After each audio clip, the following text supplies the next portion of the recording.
I discovered something creepy while exploring. Inside the cave, I saw a person standing perfectly still, as if time had stopped around them. I called out, Hello?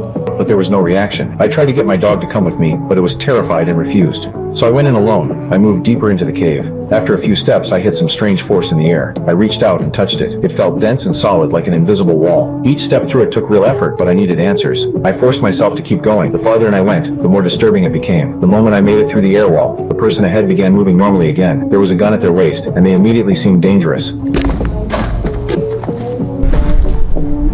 As I debated whether to follow, something odd happened behind me. The cave entrance started flickering between bright light and darkness. Then horrifying screams rang out from deeper inside the cave.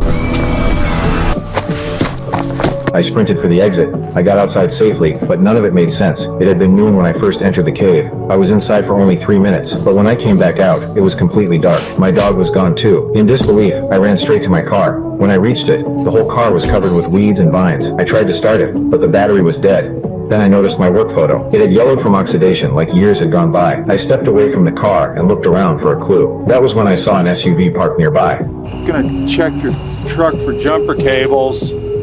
I'm not here to steal anything. I thought about taking its battery, but that vehicle was overgrown with weeds too. I knew for sure that SUV had not been there when I arrived. Then a bag inside the vehicle caught my eye. Jackie!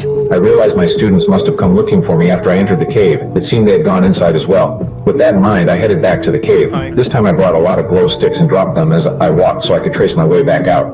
But when I neared the air wall, the glow sticks began hanging strangely in the air. I reached out to catch one. It drifted away from my hand instead. It only dropped once it passed through the air wall. The entrance flashed again behind me, but this time I refused to turn back. I walked straight into the depths.